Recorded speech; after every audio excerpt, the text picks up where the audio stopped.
میدیای قەوارەی زایۆنستی ئاماژەی بەوە داوە کە ئیمارات پەیمانێکی داوەتە تەلئەبیب بەو نێوەڕۆکەی کە پێویستە ڕژێمی سووریا بگەڕێتەوە بۆ ناو گۆڕەپانی عەرەبی بە ئامانجی دوورخستنەوەی لە هەژمونی ئێران و رووسیا. ئەوەش لە دوای سەردانەکەی بەشار ئەسەد هات بۆ ئیمارات.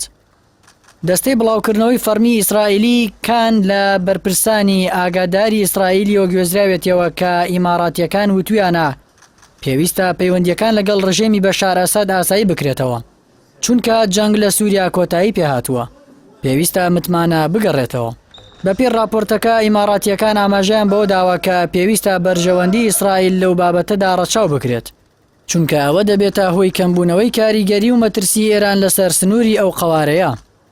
راپۆرتەکەی کان دەڵێت بابەتی ئاساییکردنەوەی پەیوەندی وڵاتانی عەرەبی لەگەڵ ڕژێمی سووریا لە لوتکەی سێقۆڵی نێوان نەفتالی بێنیتی سەرۆک وەزیرانی ئیسرائیل و عەبدولفەتاح سیسی سەرۆکی میسر و محەممەد بن زایدی جێنشینی سەرۆکی ئیمارات لە شەرم الشەیخ باس کراوە.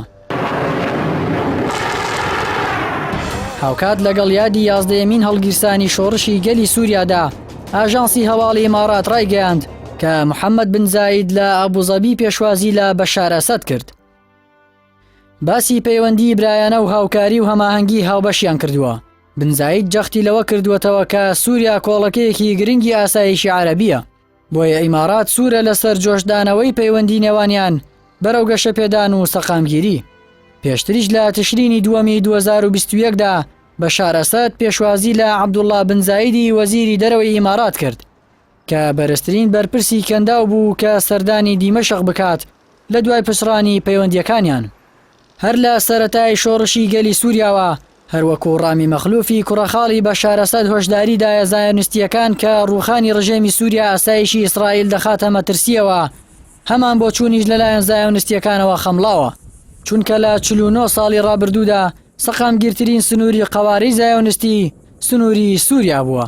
بەڵام لە کاتی سەرکەوتنی ئیرادەی گەلی سووریادا لەلایەک داواکردنەوەی جۆلان دەبێتە استراتیژ و لەلایەکی تریش گەلی ئازاد و دیموکراسی خواز ترسناکترین مۆتەکەیە بۆ ئەفسانەی دیموکراسی خوازی قەوارەی زایۆنیستی.